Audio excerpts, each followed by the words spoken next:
السلام علیکم ناظرین، امید کرتا ہوں کہ آپ خیر و عافیت سے ہوں گے۔ آپ دیکھ رہے ہیں ٹاک آف اسلام اور میں ہوں آپ کے ساتھ حافظ جمشید اقبال۔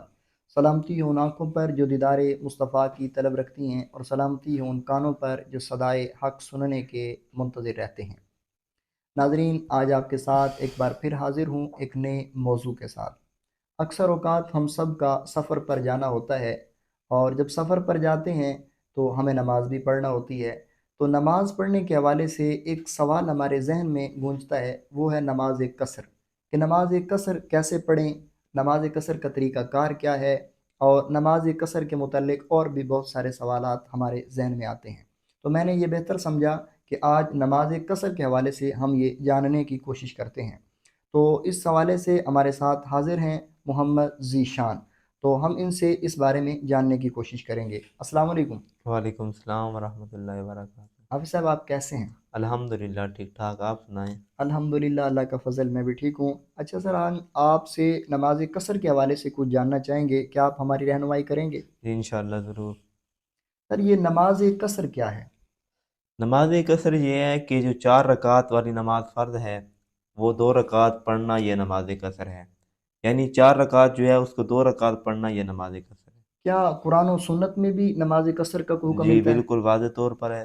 اللہ رب العزت نے قرآن مجید فرقان حمید لا ریب کتاب کے اندر ارشاد فرمایا وَإِذَا ضَرَبْتُمْ فِي الْأَرْضِ فَلَيْسَ عَلَيْكُمْ جُنَاحٌ أَن تَقْصُرُوا مِنَ الصَّلَاةِ، جب تم زمین پر سفر کرو تو تم پر کوئی گناہ نہیں کہ تم نماز قصر ادا کرو۔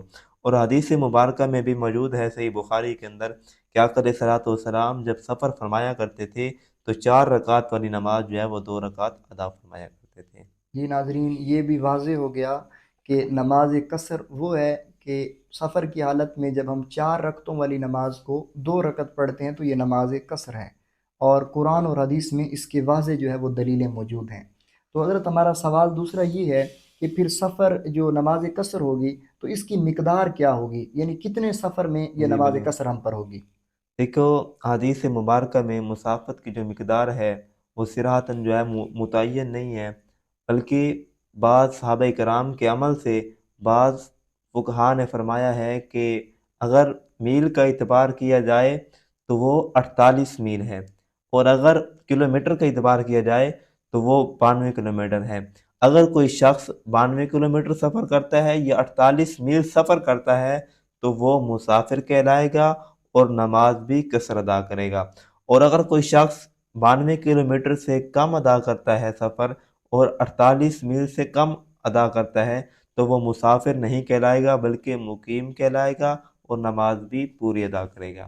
جی ناظرین، یہ بھی ایک واضح ہو گیا مسئلہ کہ ہم اگر 92 کلومیٹر سفر طے کریں تو تب جو ہے وہ ہم مسافر کہلائیں گے، اور پھر مسافر کا حکم کیا ہوگا؟ وہی نماز قصر کا حکم، جو نماز قصر ہوگی۔ تو یہ کس کے لیے ہوگا؟ جو 92 کلومیٹر سفر کرے گا۔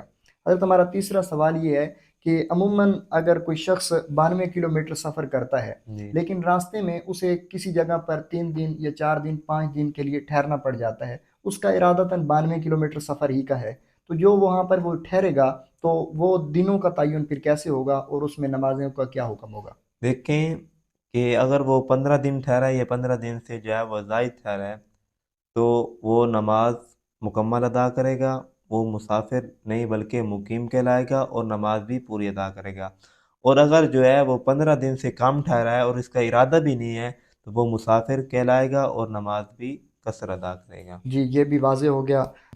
ہمارا چوتھا سوال یہ ہے کہ فرضوں کا معاملہ تو واضح ہو گیا کہ جی فرض نماز میں قصر ہے کہ 4 کی جگہ ہم 2 پڑھ سکتے ہیں۔ جی اچھا، تو باقی بقیہ جو نماز ہوتی ہے جیسے سنت وطر، تو یہ کیا نماز ہم چھوڑ دیں گے یا یہ بھی پڑھنا ہوگی ہمیں؟ نہیں، یہ بھی نماز پڑھنا ہوگی۔ دیکھو جو وطر ہے یہ بھی لازمی ہے پڑھنا، اور باقی جو سنتیں ہیں فجر کی سنتیں ہیں یہ بھی پڑھنا لازمی ہے، کیونکہ حدیث مبارکہ میں بھی موجود ہے کہ آقا علیہ الصلوۃ والسلام سفر کی حالت میں بھی فجر کی سنتیں جو ہے وہ ہمیشہ ادا فرمایا کرتے تھے، اور باقی جو سنتیں ہیں وہ کبھی پڑھ لیا کرتے تھے اور کبھی جو ہے وہ چھوڑ دیا کرتے تھے۔ اور اگر آپ کو امتی جو ہے وہ سنتیں ادا کر لیتا ہے تو یہ مستحب ہے، باقی جو سنتیں ہیں، اور اگر ان کو چھوڑ دیتا ہے تو یہ گناہ گار نہیں ہوگا۔ جی ناظرین، یہ بھی ایک بڑا اہم معاملہ تھا، اور بہت سارے لوگوں کے ذہن میں یہ سوال ہوتا ہے کہ فرض نماز میں کہ تو چلو ٹھیک ہے قصر ہے، تو بقیہ نماز کے بارے میں کیا حکم ہے؟ تو بقیہ نماز کے بارے میں بھی جان لیجئے کہ عشاء کے جو وطر ہیں وہ بھی جو ہے وہ لازماً پڑھنے ہوں گے، اور فجر کی سنتیں یہ بھی لازماً پڑھنا ہوں گی، اور اس کے علاوہ بقیہ جو نماز ہے وہ مستحب ہے، پڑھ لیتے ہیں تو ثواب ہے، نہیں پڑھیں گے تو اس میں گناہ نہیں ہے۔ ہمارا پانچواں سوال یہ ہے کہ اگر کوئی مسافر سفر کر رہا ہے تو راستے میں اسے جو ہے وہ نماز پڑھنے کے لیے ٹھہرنا پڑتا ہے، تو وہ مسجد میں جاتا ہے تو مسجد میں جماعت کھڑی ہے، تو جی کیا وہ اس مقیم امام کے پیچھے وہ مسافر نماز پڑھ سکتا ہے؟ جی بالکل پڑھ سکتا ہے۔ اچھا، اگر وہ پڑھ سکتا ہے تو پھر وہ جو مقیم امام ہے، اگر مثلاً وہ ظہر کی نماز پڑھ رہا ہے، جی تو کیا اب وہ مسافر جو 4 رکعتیں پوری پڑے گا، یا وہ جو ہے وہ قصر نماز پڑھ کے بیٹھ جائے گا 2 رکعت؟ دیکھیں، جو مسافر ہے وہ مقیم امام کے پیچھے 4 رکعتیں پڑھے گا، اور 2 جو ہیں اس کے فرض ہو جائیں گی، اور 2 جو رکعتیں ہیں اس کی نفل ہو جائیں گی۔ جی ناظرین، یہ بھی ایک معاملہ واضح ہو گیا، ہمیں یہ مسئلہ بھی درپیش آتا ہے کہ جب ہم سفر میں جاتے ہیں تو عمومی مقیم امام کے پیچھے ہمیں نماز بھی پڑھنا پڑتی ہے۔ جب مقیم امام کے پیچھے ہمیں نماز پڑھنا پڑتی ہے تو پھر ہمارے ذہن میں یہ سوال ہوتا ہے کہ ہم نماز قصر ادا کریں یا مکمل نماز ادا کریں۔